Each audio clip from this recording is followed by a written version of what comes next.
آج پروگرام واقعہ کربلا لے کر ہم حاضر ہیں، اور نیت یہ ہے کہ اس پروگرام میں ہم واقعہ کربلا کو بیان کریں۔ اس کا طریقہ کار یہ ہوگا کہ ہم پہلے تو یہ جاننے کی کوشش کریں گے کہ یہ واقعہ کربلا ہوا کیوں تھا، بلکہ اس سے پہلے ہم امام حسین رضی اللہ عنہ کا مقام، ان کا مرتبہ، ان کا سٹیٹس کیا تھا، ان کے فضائل کیا ہے، کچھ وہ بھی سنیں گے، اور اس کے بعد ہم چلیں گے کہ what is the reason behind this, یعنی اس واقعہ کربلا کے پیچھے وجوہات کیا تھیں، اور پھر یہ سفر کیسے قدم بقدم آگے بڑھتا رہا، کیسے امام حسین کس وجہ سے آپ کو مدینہ منورہ سے مکہ پاک جانا پڑا، مکہ پاک سے پھر آپ نے کوفہ کا جو سفر کیا، کربلا کا جو سفر کیا وہ کیوں کیا، اور اس کے بعد وہاں کیا واقعات پیش آئے۔ بڑے دل خراش واقعات ہیں، بڑے ہی جس کو کہیں کہ 1400 سال کا مبش گزر گئے ہیں، لیکن آج بھی دل غمگین ہو جاتا ہے جب ان واقعات کو سنتے ہیں۔ ہم میں سے بہت سارے ناظرین ایسے ہوں گے جن کے والدین، رشتہ دار دنیا سے چلے گئے ہوں گے۔ جب وہ دنیا سے گئے تو اس سال بلکہ اگلے 4-5 سال تک کافی درد رہا، یاد آتی رہی، مگر آہستہ آہستہ وہ زخم کہتے ہیں نا کہ وہ جو ہے وہ وقت جو ہے وہ سب سے بڑا مرہم ہوتا ہے۔ لیکن یہ ایک ایسا واقعہ ہے ناظرین کربلا کا کہ 1400 سال گزر گئے، مگر جب جب یاد آتی ہے دل غم میں ڈوب جاتا ہے کہ نواسہ رسول، جگر گوشہ بطول، امام حسین، امام علی مقام، امام عرش مقام رضی اللہ عنہ کے ساتھ جو ظلم ہوا، جو زیادتی ہوئی، اور پھر صرف آپ کے ساتھ نہیں، آپ کے رفقا کے ساتھ، آپ کے گھر والوں کے ساتھ، یقیناً یہ واقعہ بڑا ہی دل خراش ہے۔ مگر ہم نے صرف واقعہ نہیں سننا، ہم انشاءاللہ کوشش کریں گے کہ اس واقعے سے اپنے لیے درس بھی لیتے جائیں گے، اپنے لیے میسیجز بھی لیتے جائیں گے، کیونکہ کئی بار شاید یہ واقعہ سنا ہوگا، لیکن ہمیں پتہ تو چلے کہ ہم نے کیا سیکھنا ہے اس عظیم واقعے سے، میں نے اور آپ نے کیا درس لینا ہے۔ میری گزارش ہے کہ خود بھی پروگرام کو اول تا آخر دیکھیں، اپنے ہو سکے تو بچوں کو بھی ساتھ بٹھا لیں، کیونکہ جو ہماری نیو جنریشن ہے انفارچونیٹلی ان کو اب بہت سارے پوئٹری اور بہت ساری سٹوریز تو یاد ہیں، لیکن شاید کربلا کا انسیڈنٹ، کربلا کا واقعہ ان کو پورا نہیں پتہ، تو ہم شاید گھر میں بیان بھی نہیں کر پاتے۔ تو انشاءاللہ یہ بھی نیت ہے کہ جو ہماری نیو جنریشن ہے ان کو بھی ایجوکیشن ملے۔ تو اول تا آخر پروگرام میں شرکت کیجیے گا۔ میرے ساتھ بہت ہی خوبصورت نعت خواں بھی ہیں ماشاءاللہ۔ تو ہمارے اس پروگرام کا آغاز ہم منقبت اہل بیت سے کرتے ہیں، اور پھر انشاءاللہ اس ٹاپک کو لے کر آگے چلتے ہیں۔ صلو علی الحبیب صلی اللہ تعالی علی محمد صلی اللہ علیہ وسلم۔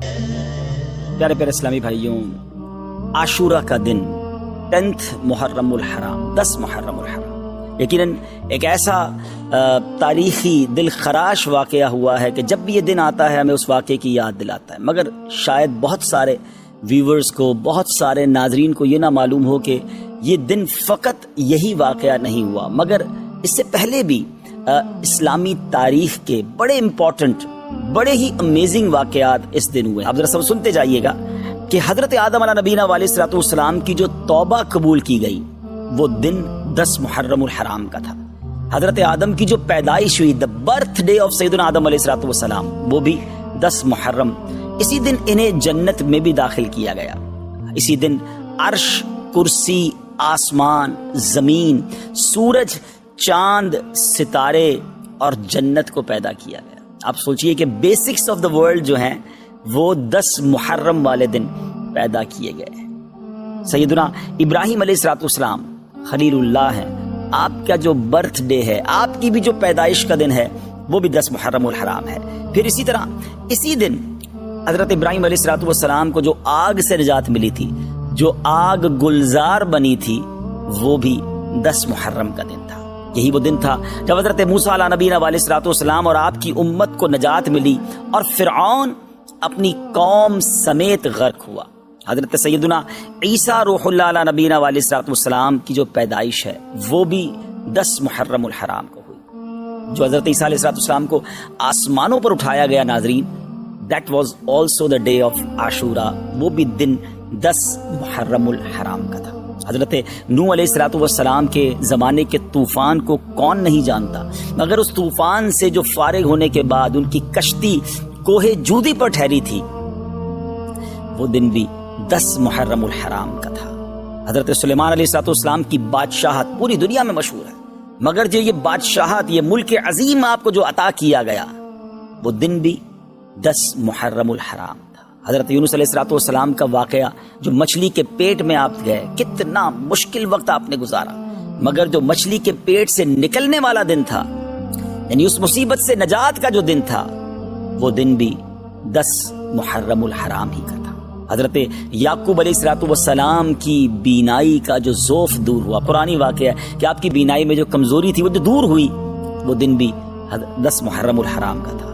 حضرت یوسف علیہ السلام کی ہسٹری جنہوں نے پڑھی ہے انہیں معلوم ہے کہ آپ کو گہرے کنویں میں ڈال دیا گیا تھا، مگر اس گہرے کنویں سے جو نکالا گیا وہ دن بھی 10 محرم الحرام کا تھا۔ حضرت ایوب علیہ السلام کے صبر کو، آپ کی تکلیف کو، آپ کی بیماری کو آپ جانتے ہوں گے، آپ نے پڑھا ہوگا کہ ان کے ساتھ کتنی پرابلمز تھی، مگر اس تکلیف کو جو دور کیا گیا وہ دن بھی 10 محرم الحرام تھا۔ ناظرین، بارش دنیا میں جو سب سے پہلی نازل ہوئی وہ دن بھی 10 محرم الحرام کا تھا۔ یہ بھی یاد رہے کہ اس 10 محرم الحرام کا روزہ پچھلی امتوں میں مشہور تھا، اور یہاں تک کہا گیا کہ اس دن کا روزہ ماہ رمضان کے روزے سے پہلے فرض تھا، پھر اسے منسوخ کر دیا گیا۔ یہ تقریباً میں نے آپ کو 24 واقعات، انسیڈنٹ اور ایونٹس بتائے جو اس دن ہوئے، اور 25واں پھر وہ واقعہ امام علی مقام، امام عرش مقام، امام تشنا کا، امام حسین رضی اللہ تعالیٰ عنہ اور آپ کے رفقا کو بھوکا پیاسا رکھ کر کربلا کے میدان میں جو شہید کیا گیا وہ دن بھی 10 محرم الحرام کا تھا۔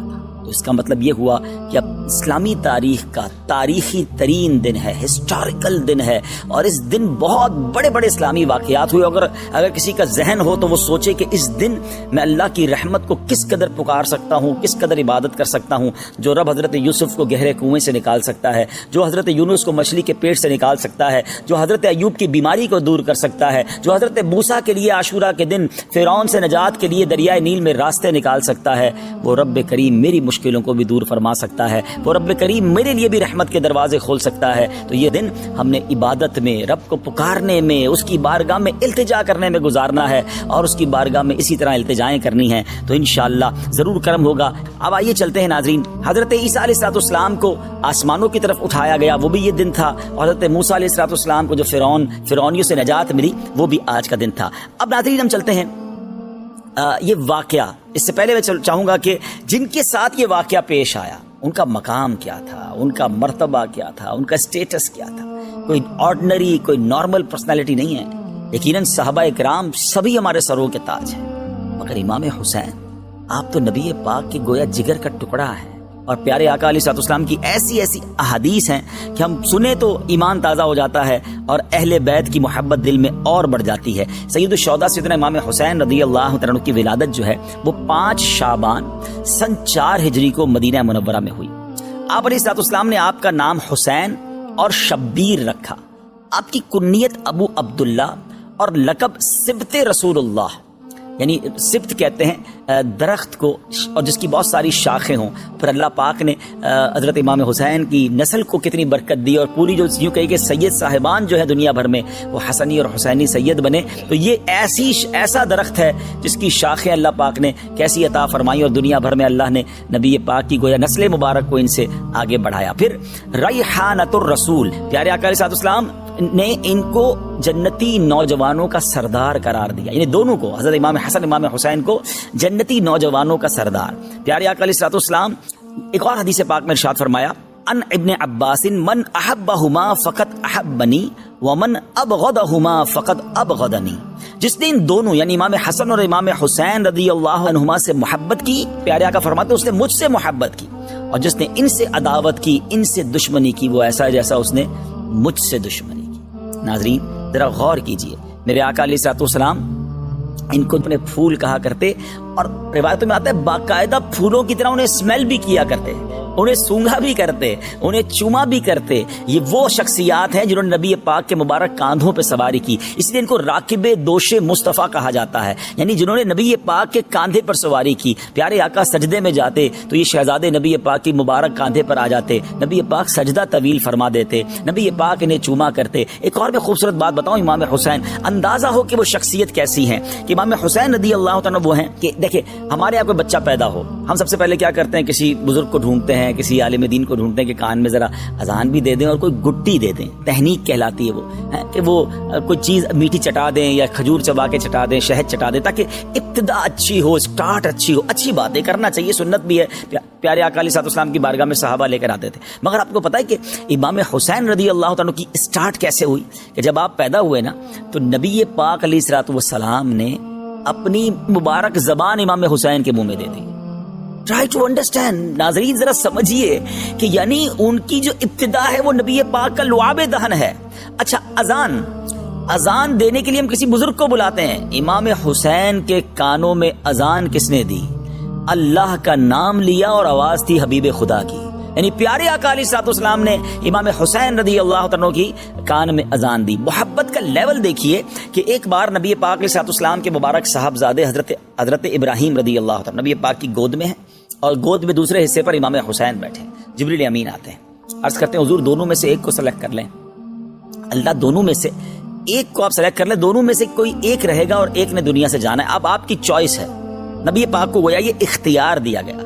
اب ذرا غور کیجیے, اپنا بیٹا ہے حضرت ابراہیم نبی پاک کے اپنے صاحبزادے ہیں. آپ نے دل میں خیال فرمایا کہ اگر ابراہیم جاتے ہیں تو مجھے تکلیف ہوگی, لیکن اگر حسین چلے جاتے ہیں تو میرے ساتھ ساتھ فاطمہ کو, مولا علی کو بھی تکلیف ہوگی رضوان اللہ تعالیٰ علیہ اجمعین. نبی پاک نے امام حسین کو گویا سلیکٹ کیا. کچھ دنوں کے بعد حضرت ابراہیم جو نبی پاک کے اپنے صاحبزادے ہیں رضی اللہ تعالیٰ عنہ, ان کا وصال ہو گیا. اور پیارے آقا علیہ الصلوۃ والسلام امام حسین کو دیکھ کر کہا کرتے تھے یہ میرا وہ بیٹا ہے کہ جس کے لیے میں نے اپنا بیٹا قربان کیا ہے. اللہ اکبر. ذرا سوچئے, میرے آقا کی ایسی والہانہ محبت ہو تو پھر ہم کیوں نہ اس گھرانے سے محبت کریں, ہم کیوں نہ اپنا سب کچھ امام حسین اور ان کی آل پر قربان کر دیں. یہ کیسا گھرانہ ہے. اعلیٰ حضرت امام اہل سنت سے پوچھئے نا, آپ کہتے ہیں کیا بات رضا اس چمنستان کرم کی. فرماتے ہیں ایسا کرم کا چمنستان ہے, ایسا کرم کا باغ ہے, کیا بات رضا اس چمنستان کرم کی. زہرا ہے کلی جس میں حسین اور حسن.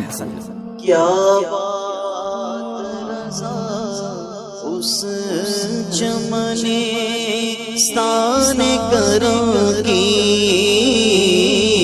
کیا بات رضا اس چمنستان کرم کی.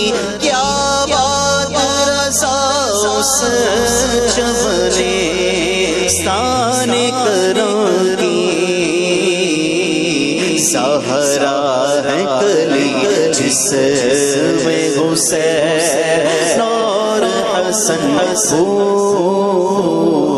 سہرا ہے کلی جس میں حسین اور حسن پھول. اب امید ہے کہ سچی بات تو یہ ہے کہ پھر بھی ہماری اوقات بھی نہیں ہے. ہماری اوقات کیا ہے کہ ان بڑی ہستیوں کا ہم ذکر کریں. نہ ہمارے پاس الفاظ ہیں, نہ ہم ان کی شان بیان کر سکتے ہیں. ہم تو صرف یہ دامن پھیلائے آج پروگرام کے لیے آ گئے ہیں کہ ان کا ذکر کریں گے, اچھوں کا ذکر کریں گے, بڑوں کا ذکر کریں گے, سرکاروں کا ذکر کریں گے تو ہماری جھولیاں بھی بھرتی جائیں گی. اعلیٰ حضرت کہتے ہیں نا کہ کیسے آقاؤں کا بندہ ہوں رضا, بول بالے میری سرکاروں کے. اللہ ان کے صدقے ہماری مغفرت فرما دے. ہم قابل بھی نہیں ہیں. ہم شہدائے کربلا کا, امام حسین کا, گھرانہ مصطفیٰ کا ہم کیا ذکر کریں. بس ہم تو خیرات لینے آئے ہیں کہ ان کا ذکر کریں گے تو ہماری جھولیاں بھر دی جائیں گی. تو اب امام حسین رضی اللہ تعالیٰ کے بچپن, ابھی جب آپ کی ولادت ہوئی ہے نا, حضرت ام الفضل فرماتی ہیں کہ ایک روز میں نبی پاک علیہ الصلوۃ والسلام کی خدمت میں حاضر ہوئی. میں نے دیکھا کہ امام حسین نبی پاک علیہ الصلوۃ والسلام کی گود میں ہیں اور میں کیا دیکھتی ہوں کہ پیارے آقا کے چشمان کرم سے آنسوؤں کی جھڑی لگی ہوئی ہے. ام الفضل کہتی ہیں کہ حضور میرے ماں باپ آپ پر قربان, حضور یہ حالت کیوں ہے, کیا وجہ ہے؟ نبی پاک علیہ الصلوۃ والسلام نے فرمایا کہ ابھی جبریل امین میرے پاس آئے, انہوں نے خبر فرمائی کہ میری امت اس فرزند کو قتل کرے گی. میں نے کہا کیا اس کو, یعنی امام حسین کو؟ فرمایا ہاں, اور میرے پاس اس کے مقتل کی سرخ مٹی بھی لائے. یعنی جبریل امین نے یہ خبر امام حسین کے بچپن میں ہی دے دی کہ یہ شہید بھی ہوں گے اور جس مقام پر شہید ہوں گے اس کی مٹی بھی پیارے آقا کو دکھائی گئی. ایک اور روایت سنیے, ابو نعیم نے نجی حضرمی سے روایت کی کہ وہ سفر صفین میں حضرت مولا علی شیر خدا کرم اللہ تعالی وجہ الکریم, جو حضرت امام حسین کے والد محترم ہیں, کہتے ہیں ہم ان کے ساتھ تھے.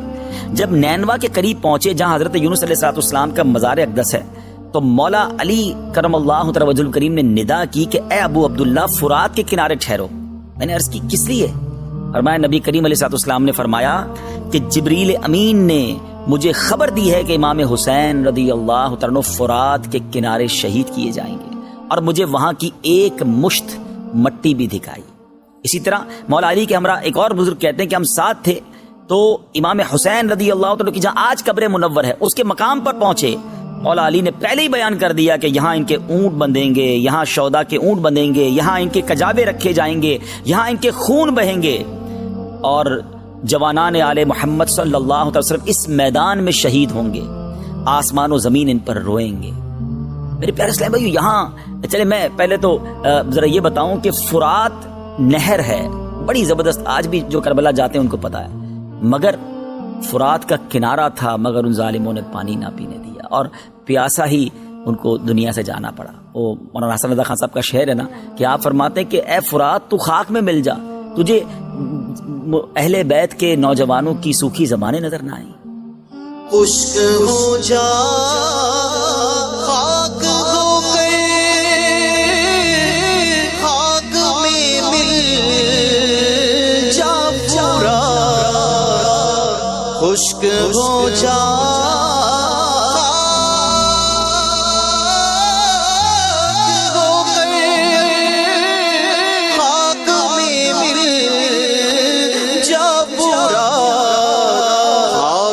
تجھ پر دیکھ تو سوکھی زبانیں اہل بیت, خاک تجھ پر دیکھ تو سوکھی زبانیں اہل بیت.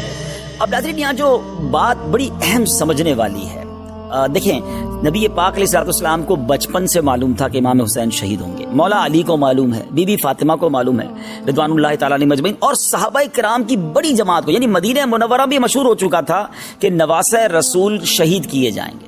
اب بڑا ریلیونٹ کوسچن ہے, بڑا اہم سوال ہے کہ جناب نبی پاک علیہ الصلوۃ والسلام تو وہ ہیں جو اشارہ کریں تو چاند دو ٹکڑے ہو جاتا ہے, آپ دعا فرمائیں تو ڈوبا سورج پلٹ آتا ہے, بڑے بڑے مسائل, بڑے بڑے پرابلم لے کر صحابہ آتے اور نبی پاک ہاتھ اٹھاتے ان کے مسائل حل ہو جاتے, ٹوٹی پنڈلی لے کر آتے پیارے آقا جوڑ دیتے, نکلی آنکھ لے کر آتے نبی پاک لگاتے وہ آنکھ روشن ہو جاتی. وہ آقا علیہ الصلوۃ والسلام جن کے پاس اتنا اختیار اور محبت کا عالم یہ کہ نبی پاک فرمائے حسین مجھ سے اور میں حسین سے ہوں. تو جب پتا چل گیا کہ ان کو شہید کیا جائے گا تو ایک بار کبھی نبی پاک نے اللہ کی بارگاہ میں دعا کی, یا اللہ میرا نواسا ہے, میں اس سے بڑی محبت کرتا ہوں, اے اللہ وہ مصیبت کربلا کے میدان کی اس سے ٹال دے, رب کریم یہ جو امتحان ہونا ہے میرے حسین پر وہ امتحان نہ آئے. اچھا چلے نبی پاک نے دعا نہیں کی, مولا علی کے تو جگر کا ٹکڑا تھے نا, مولا علی نبی پاک کے پاس آ جاتے. اچھا ماں تو ماں ہوتی ہے نا, خاتون جنت رضی اللہ تعالیٰ عنہا کبھی نبی پاک کی بارگاہ میں آتی کہ حضور ایک طرف تو آپ حسین سے اتنا پیار کرتے ہیں, حضور میرا بیٹا ہے, آپ دعا کر دیں اللہ کی بارگاہ میں اللہ یہ امتحان ٹال دے. آپ سوچئے یہ کیا بات تھی, ایوری بڈی نوز اٹ, سب کو معلوم ہے, مگر کوئی دعا نہیں کر رہا اس امتحان کے ٹلنے کی, کوئی التجا نہیں کر رہا. اس کا مطلب پتہ کیا ہوا ناظرین, کہ سب لوگ اس امتحان کے لیے تیار تھے.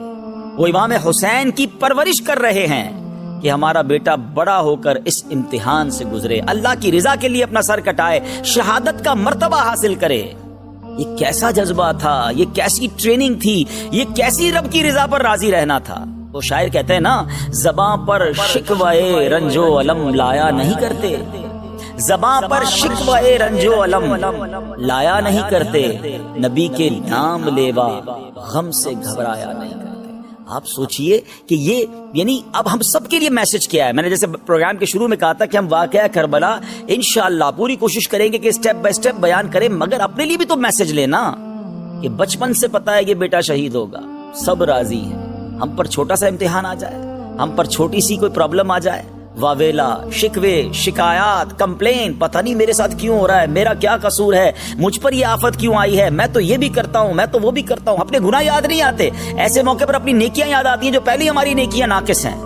ہم کیوں بھول جاتے ہیں امام حسین کے امتحان کو, کیوں بھول جاتے ہیں حضرت ایوب کے امتحان کو, کیوں بھول جاتے ہیں حضرت موسیٰ کے امتحان کو. حضرت ابراہیم کو تو آگ میں ڈالا گیا, اللہ کے نبی ہیں, یہ تمام واقعات بتا رہے ہیں کہ زباں پر شکوہ رنج و علم لایا نہیں کرتے, نبی کے نام لیوا ہم سے گھبرایا نہیں کرتے. بلکہ امیر اہل سنت نے تو ہمیں ایک اور بہت پیارے انداز میں سمجھایا ہے, خاص طور پہ مبلغین کو, جو لوگ دین کا کام کرتے ہیں اور جب تھوڑا سا کام کرتے ہیں کوئی ساتھ نہیں دیتا, دل توڑ بیٹھ جاتے ہیں, یار بھائی نیکی کا زمانہ نہیں ہے, میں تو چلا تھا مسجد بنانے, میں تو چلا تھا لوگوں کو نیکی کا کام کرنے, میرا ساتھ ہی کسی نے نہیں دیا, میرا دل توڑ دیا, میں تو نہیں کروں گا کام. نہیں جناب, یہ شروع میں مشکلیں آتی ہیں. امیر علیہ السلام فرماتے پیارے مبلغ, معمولی سی مشکل پہ تو گھبراتا ہے, پیارے مبلغ معمولی سی مشکل پہ تو گھبراتا ہے. دیکھ حسین نے دین کی خاطر سارا گھر قربان کیا. تو سمجھے نا کہ یہ قربانیاں دے کر دین پھیلا ہے, تو ہمارے ساتھ بھی پرابلمز آئیں گے. بہت خوبصورت جملہ ہم نے اپنے نگران شورا سے سنا, وہ فرماتے ہیں کہ زندگی کی گاڑی مسائل کے پہیوں پہ چلتی ہے. مسائل آئیں گے, پرابلمز آئیں گی, یہ ہمیں ٹیسٹ کیا جاتا ہے, یہ ہمارا امتحان لیا جاتا ہے. تو کربلا کے اس واقعے سے خاص طور پہ بچپن میں, جو نبی پاک کو امام حسین کے بچپن میں معلوم تھا یہ شہید ہوں گے, مگر there is no complain, یہ سبق دے رہا ہے ہم سب کو کہ اگر آ جائے کوئی مشکل, یا اللہ ہم تیری رضا پر راضی ہیں, اے اللہ ہمیں اس مشکل, دعا کرنے میں حرج نہیں ہے, لیکن واویلا نہیں, شکوہ نہیں, کمپلین نہیں, سب لوگوں کو بتانے کا کیا فائدہ ہے. مزہ پتہ ہے کیا ہے؟ اچھا, ایک جملہ آپ نے سنا ہوگا, صبر جمیل کرتے نا, اللہ آپ کو صبر جمیل عطا فرمائے, صبر جمیل پر اجر عظیم عطا فرمائے. کبھی کسی کو پوچھ لے ذرا صبر جمیل کا معنی کیا ہے؟ میں آپ سے پوچھتا ہوں, جی مدنی چینل کے ناظرین, میں آپ سے پوچھ رہا ہوں, صبر جمیل کس کو کہتے ہیں؟ یہ کسی جمیل بھائی کا صبر نہیں ہے. اس کی ڈیفینیشن یہ ہے, اس کی تعریف یہ ہے کہ ایک بندہ ہے جو پرسکون ہے, کوئی پرابلم نہیں ہے, اور ایک اس کے برابر میں بندہ وہ بیٹھا ہے جو بڑی تکلیف میں ہے, مگر دونوں کو دیکھ کر پتہ نہ چلے کون مشکل میں ہے. میرا چہرہ بھی نہ بتائے کہ اندر کتنا درد ہے, اندر کتنی تکلیف ہے, کیونکہ میں جانوں میرا رب جانے. ہاں, مزہ آئیے. یعنی صبر اس کا نام ہے, صبر جمیل اس کا نام ہے کہ کسی کو پتہ نہ چلے. وہ شاعر کہتا ہے نا, کسی کا احسان کیوں اٹھائیں, کسی کو حالات کیوں بتائیں, تم ہی سے مانگیں گے تم ہی دو گے, تمہارے در سے ہی لو لگی ہے. کسی کا احسان کیوں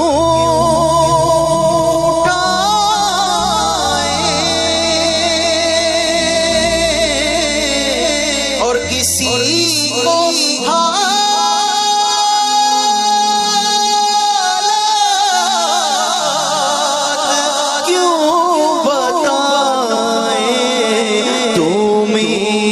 سے مانگے کہ تم ہی دو گے, تم سے مانگے کہ تم ہی دو گے, تمہارے در سے ہی لو لگی ہے,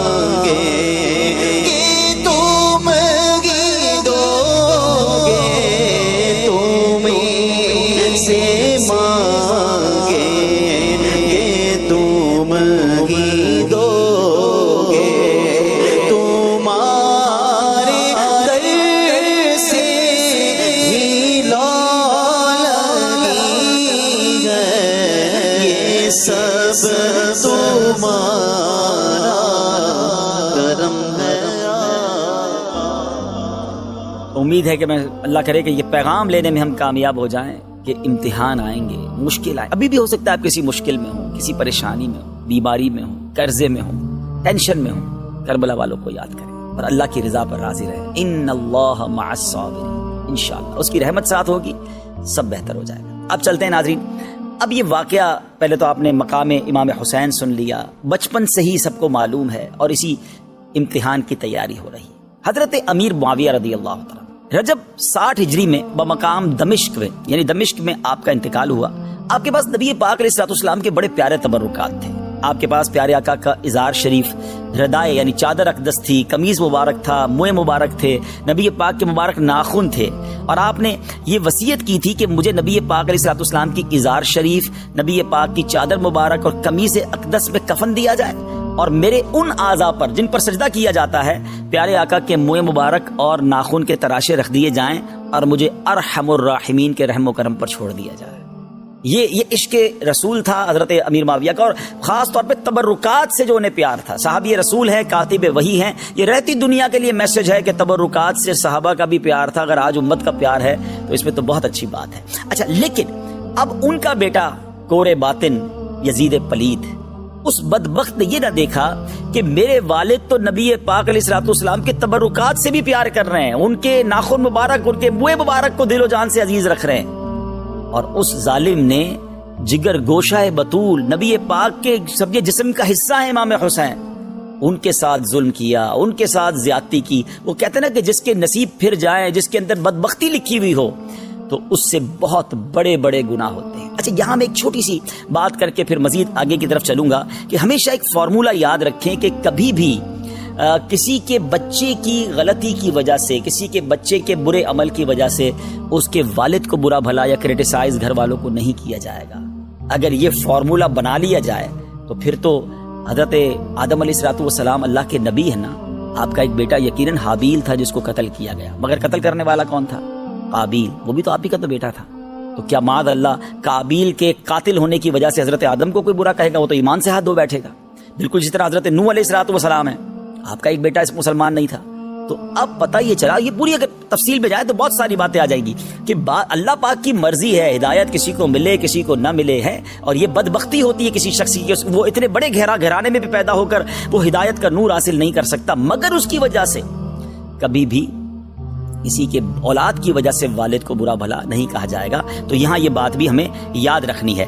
اب کیا ہوا کہ حضرت امیر معاویہ رضی اللہ عنہ کے وصال کے بعد یزید بدبخت جو ہے یہ تخت پر بیٹھ گیا اور اس نے قبضہ کر لیا، اور اس نے اپنی بیعت کے لیے، اس زمانے میں سمجھے اوتھ لیا جاتا تھا، حلف لیا جاتا تھا یا بیعت لی جاتی تھی کہ بھائی آپ اس امیر المومنین کے یا اس سلطنت کے حاکم کی بیعت کر لیں اور اس کو فالو کریں گے، اس کے رولز ریگولیشن کو آپ اپنائیں گے.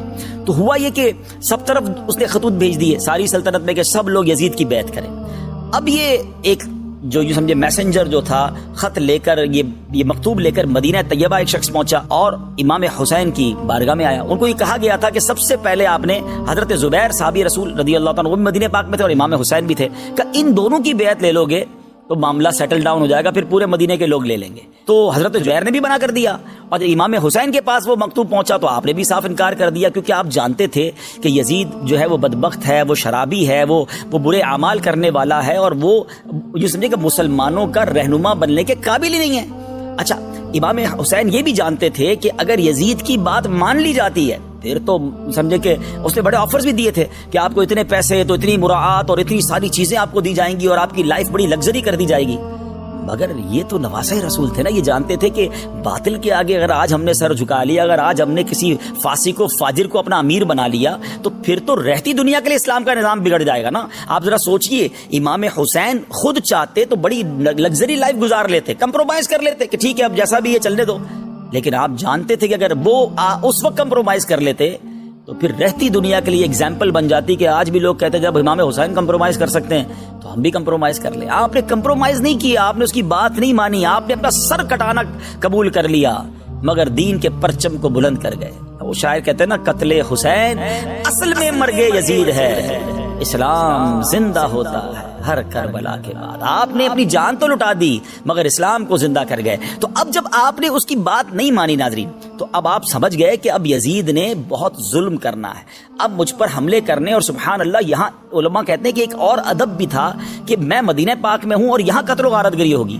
تو شہر مدینہ میں، میرے آقا کے شہر میں بد امنی نہ ہو، یہاں قتل و غارت گری نہ ہو، یہاں پر جو ہے نا وہ بے ادبی نہ ہو، تو بہتر یہی ہے کہ میں مدینہ چھوڑ کر چلا جاتا. اب ذرا سوچئے ناظرین، یہ مدینہ چھوڑنے کی بات پتہ ہے کون کر رہا ہے؟ میں اور آپ مدینے جاتے نا اور مدینے سے واپس آئیں تو دل پر قیامت ٹوٹ جاتی ہے. کہتے نا کہ طیبہ سے لوٹنا کسی عاشق سے پوچھئے، طیبہ سے لوٹنا کسی عاشق سے پوچھئے، ایسا لگے کہ روح بدن سے نکل گئی. ایک عاشق رسول کی روح بدن سے نکل جاتی ہے تو جو پیدا ہی مدینے میں ہوا. ذرا سوچیں، زندگی کے کم و بیش 50 سال آپ نے مدینے میں گزارے، مدینے کی پیدائش ہو اور پھر جن کے نانا جان کا مزار وہاں پر ہو. آپ سوچئے کہ کس قدر محبت ہوگی مدینے سے. اور جب آپ مدینہ منورہ سے نکلے نا ناظرین، تو اس کو جس طرح اللہ اکبر جو علماء نے اور جو داستان رقم کی ہے، اگر وہ دیکھیں تو عقل حیران ہو جاتی ہے کہ اس وقت کیا ہوا تھا. اب یہ شعبان کی چوتھی رات تھی اور اس کے 3 پہر گزر چکے ہیں، اور نرم نرم ہوا کے جھونکے سونے والوں کو تھپک تھپک کر سلا رہے ہیں. ستاروں کے سنہرے رنگ میں کچھ کچھ سفیدی ظاہر ہو چلی ہے.